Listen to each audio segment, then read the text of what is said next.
Welcome to our first concert of the season. We are so excited that you are joining us either in person here at the Koger Center for the Arts or virtually from everywhere in the world. We have an exciting program planned for you centered around Tchaikovsky's famous Serenade for Strings, which will form essentially the last half an hour of this 1 hour program.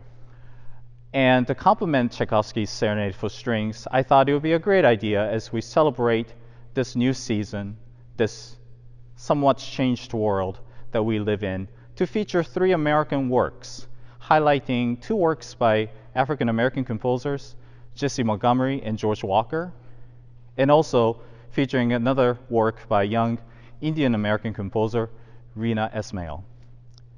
We'll talk about each of these pieces in depth. We open the concert, or if you've ever been to any of our season opening concerts, which typically takes place in the fall, October or September, the tradition here, as well as in many other cities around the United States, is for all of us to join in playing and singing of the national anthem, similar to the baseball game or another sporting event. It is a great tradition, very unique. Having grown up in a different country like Japan myself, this was a new tradition that I learned when I moved to the United States.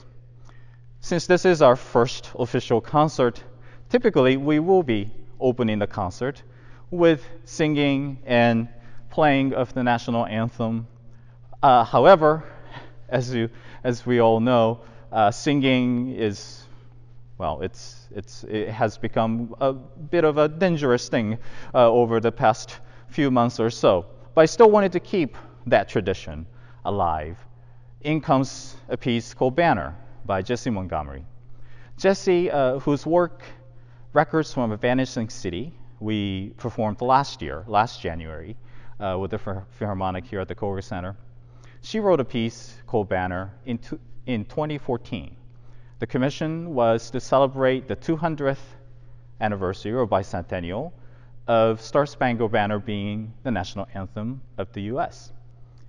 The question that she posed when she got this commission and as she started working on it was, what does this anthem mean for today's America, 21st century America, when people are coming in from all the different diverse backgrounds?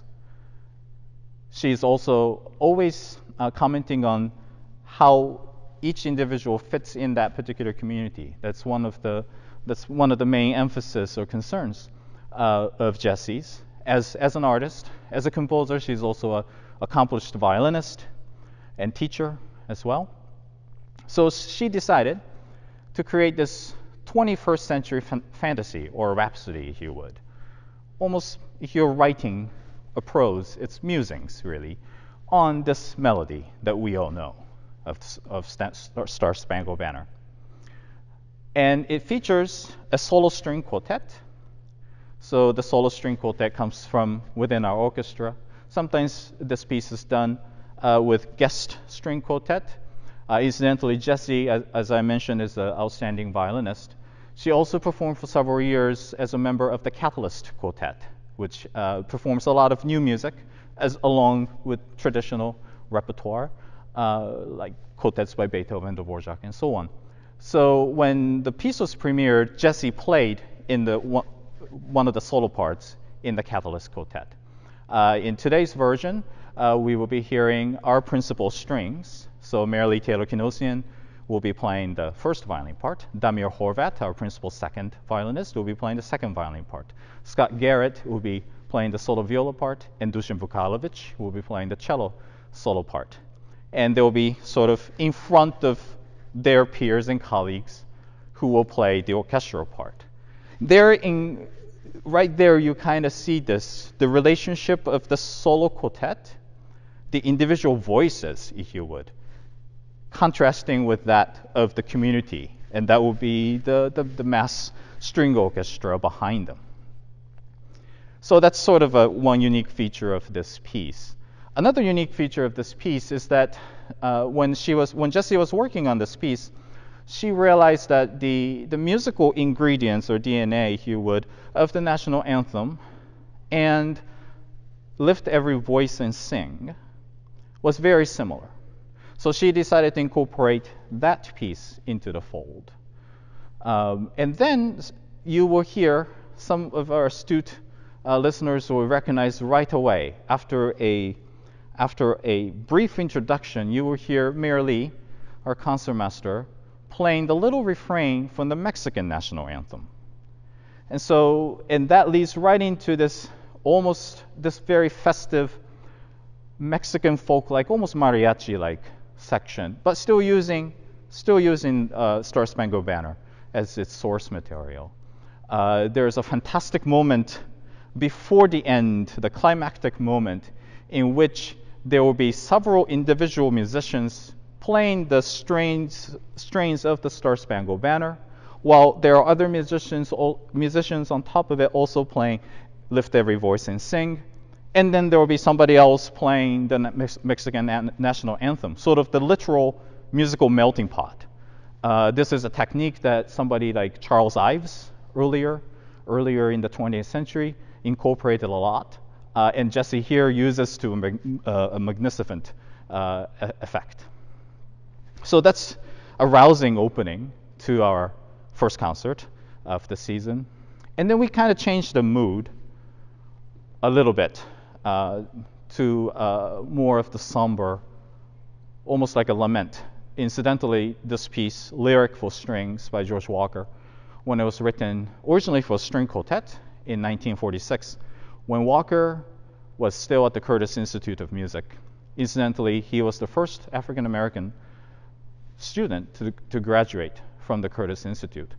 And throughout his life, he just passed away 3 years ago in 2018.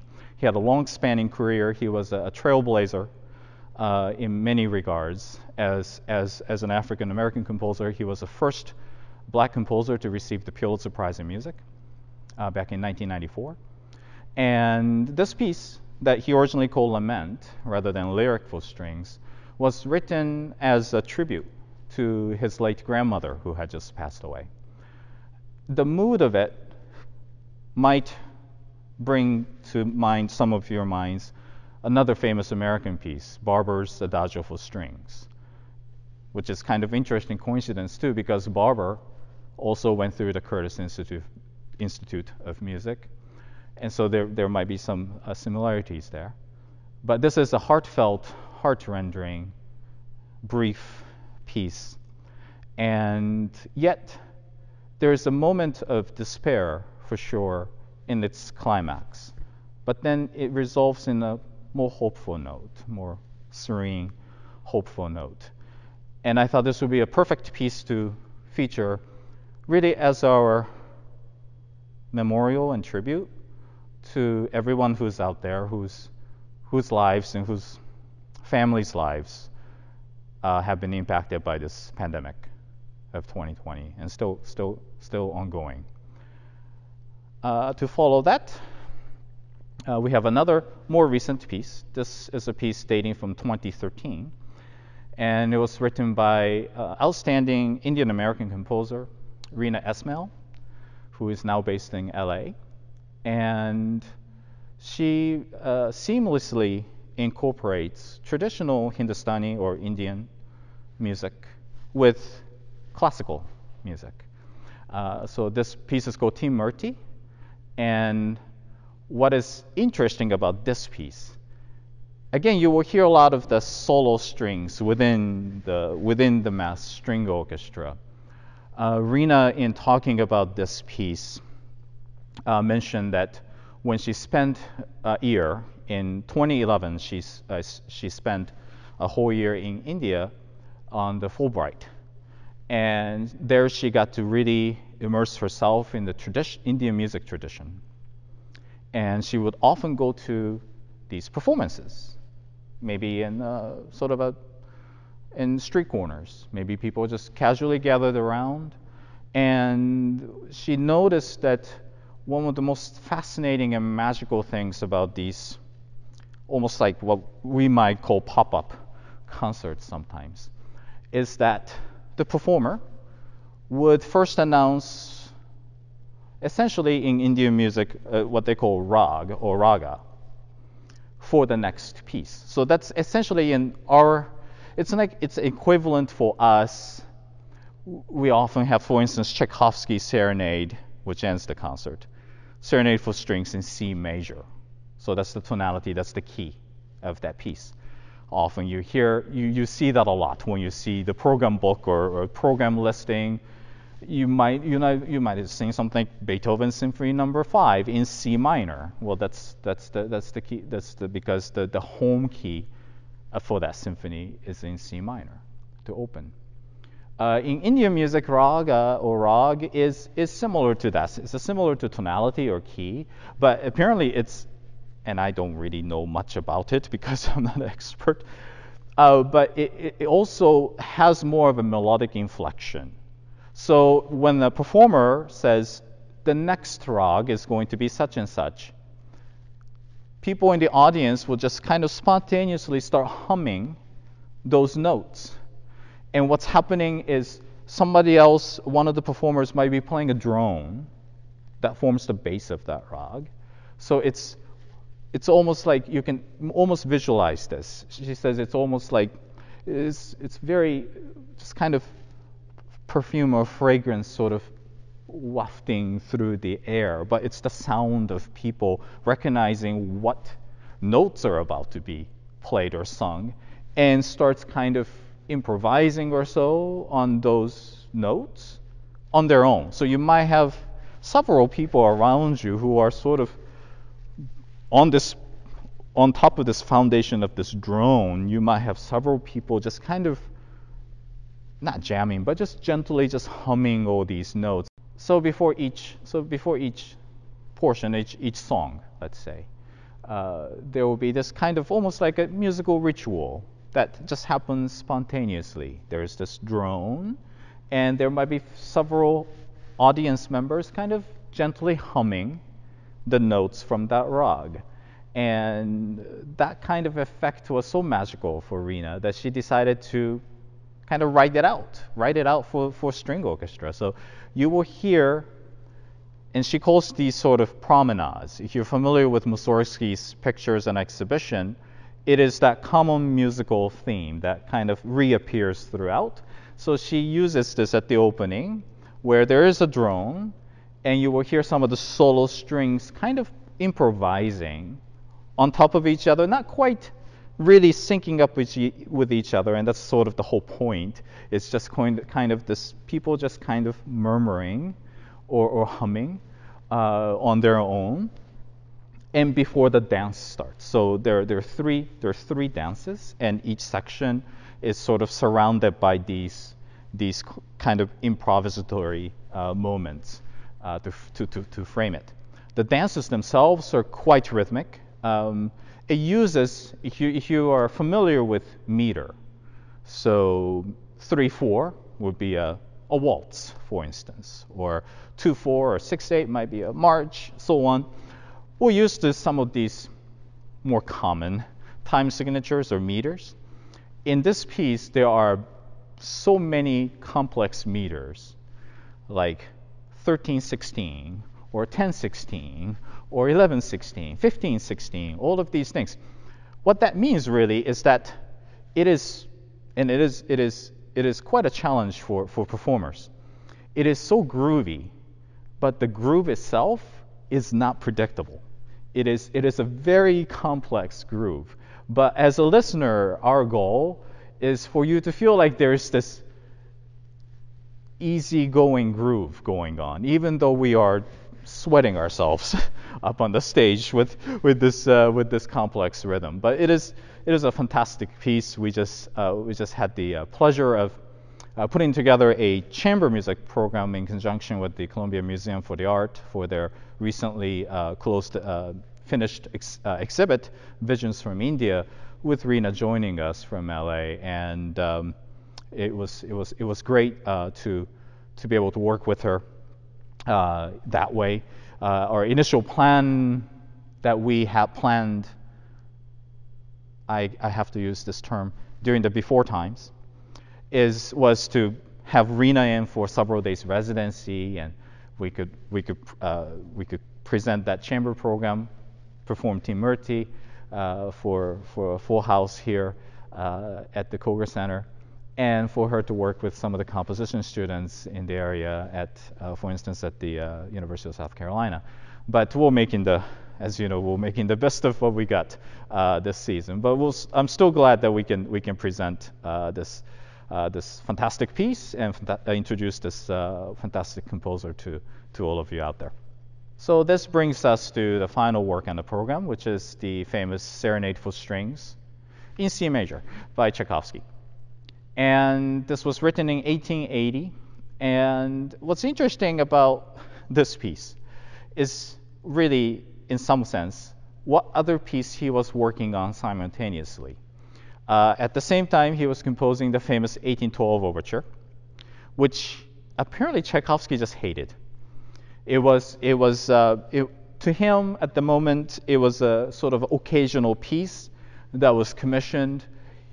He knew it was going to pay the bills, so to speak, so he accepted it, but he thought it was going to be maybe performed once or twice and never see the light of the day. How wrong we were in that. What would Tchaikovsky think if we call him up in his grave and say, guess what? In the US, every 4th of July, we play 1812 overture with real cannons.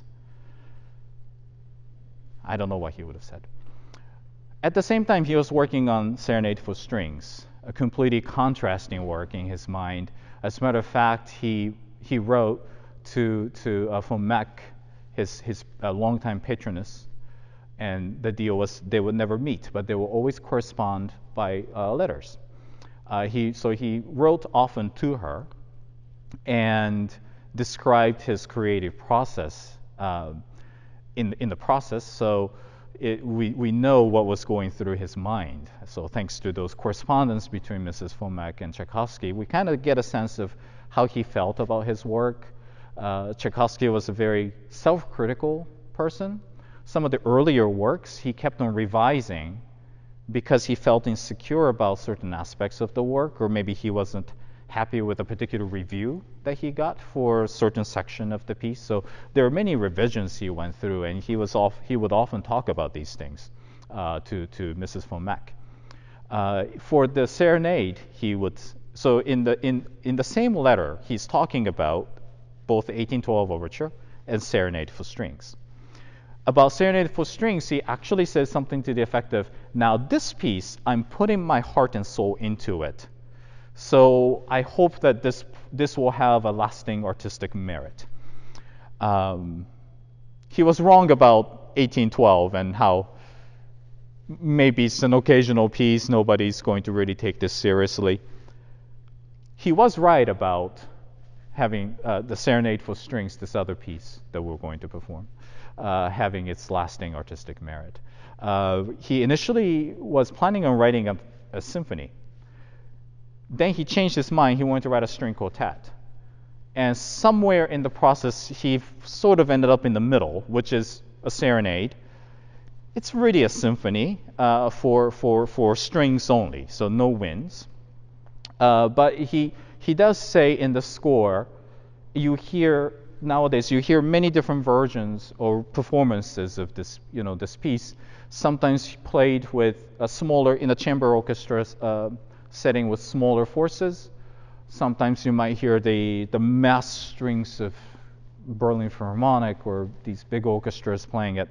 He apparently preferred the latter. He said, more players you can get to play each part, the better. So we have for tonight's performance about 40 musicians on stage. So it's sort of a medium large. It's like a Coke or something, but medium large size orchestra playing this big romantic piece by Tchaikovsky. Serenade, the word itself, often people think of serenade as literally serenading, sort of the Romeo and Juliet type of situation. Maybe singing or playing these musical ideas to a lover up in the balcony. And there is that sense a little bit in this piece as well. But also serenade during the 19th century and late part of the 18th century became a popular musical form that really wasn't maybe as, quote, serious, unquote, as a symphony, but it still have multi-movements. Mozart, for instance, for his Eine kleine Nachtmusik, which is probably one of his most famous serenades, the official title is Serenade number 13. We just know it as Eine kleine Nachtmusik. So Tchaikovsky, who really admired Mozart,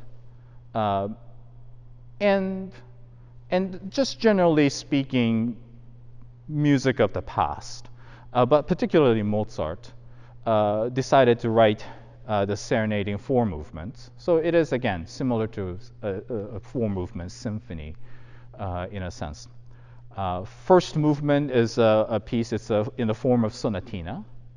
So it starts with this very majestic introduction, slow introduction, which you will actually hear towards the end of the first movement and also towards the end of the last movement. So this kind of unique feature there that he keeps on going back to that idea. It has, in the fast part of the first movement, you can kind of hear the wittiness and elegant, light, charming music of Mozart that he was sort of trying to emulate in his own way. Second movement is probably the most famous. It's been used sort of separately and on various occasions, and it's a waltz.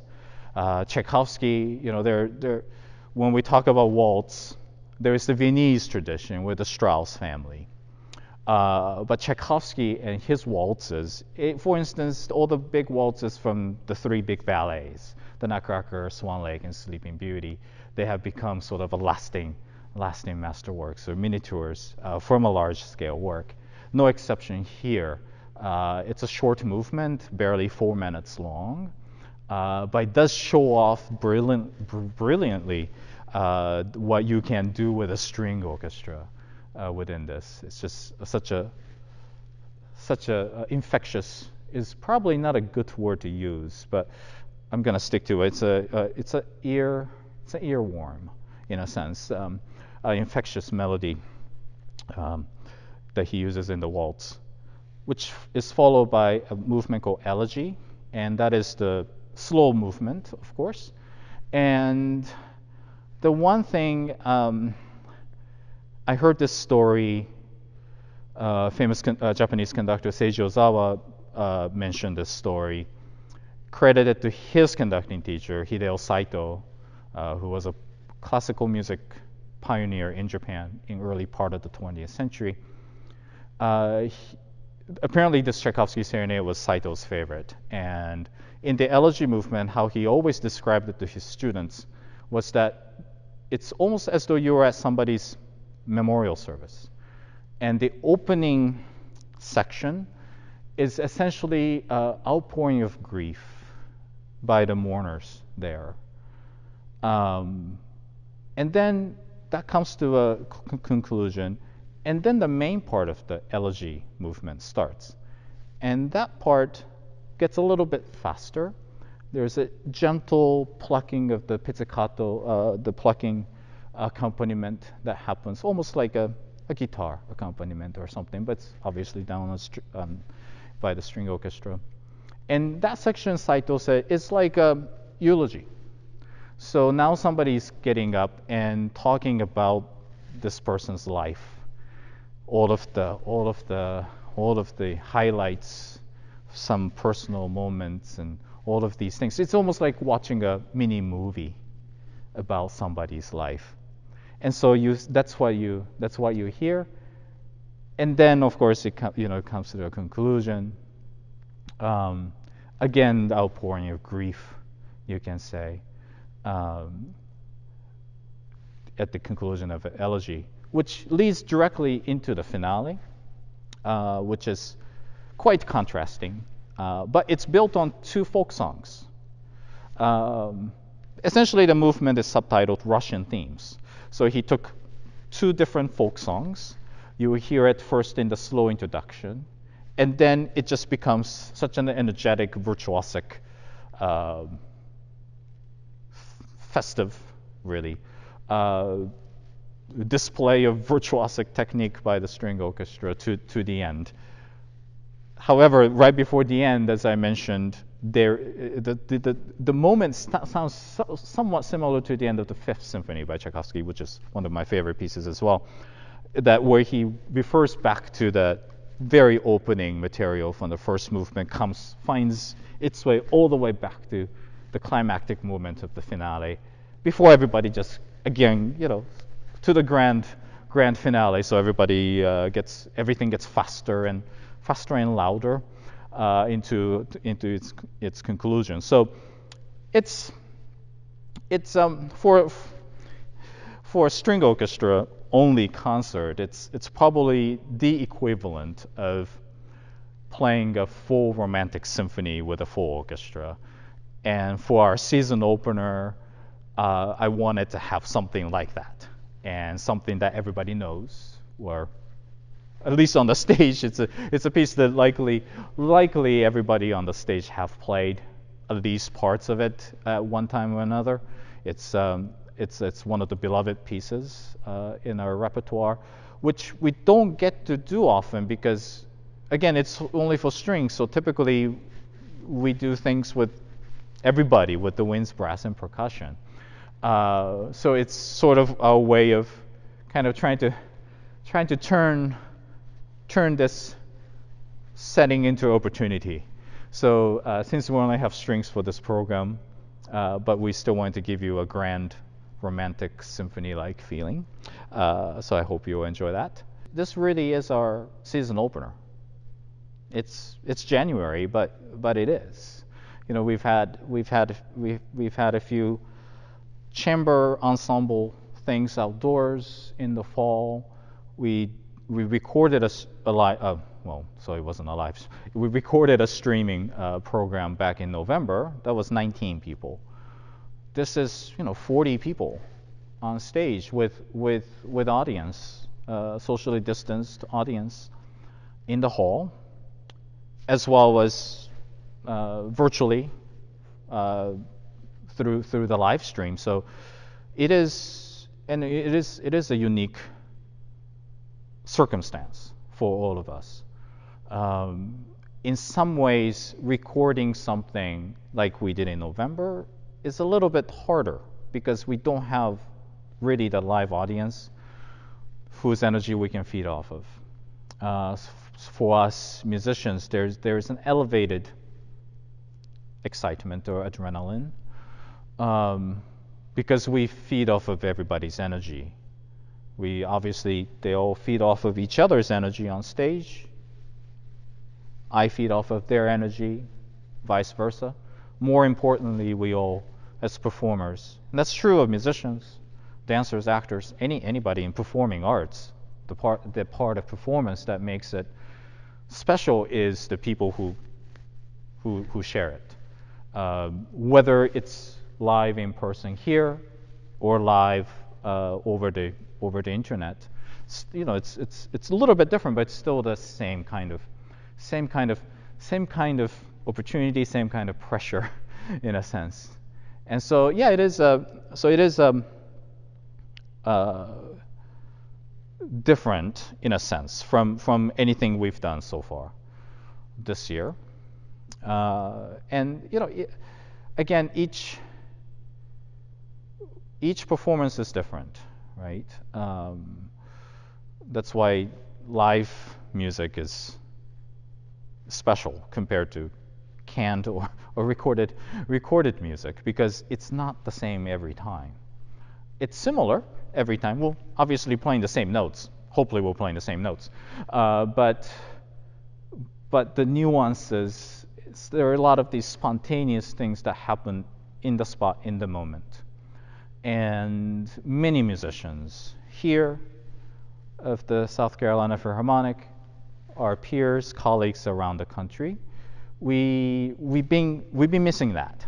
We've been missing the chance to be able to react in the moment and enjoy that special qualities that only live performances can bring when you have live audiences.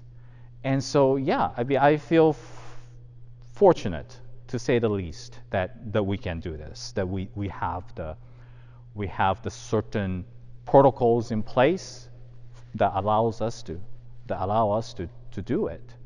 And it's sort of unknown territory, obviously, for many of our peer orchestras too. This whole idea of live stream, it's a new thing we've learned.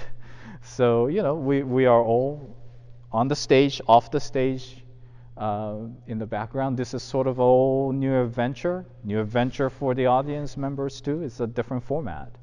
No intermission, Live performances, going to an event, going to a performance, I realize is as much social as it is an artistic one for many people.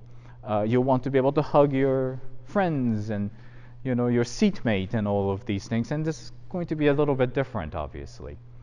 But it also gives us sort of the feeling that, we're kind of starting this, we're doing this kind of new thing together. You and me, us, you as in audience here behind me, or across the World Wide Web, so to speak, around the world. And thank you. Thank you to our sponsors and donors who have allowed us to continue to make music this way. And because we would not be here without your help, without their help.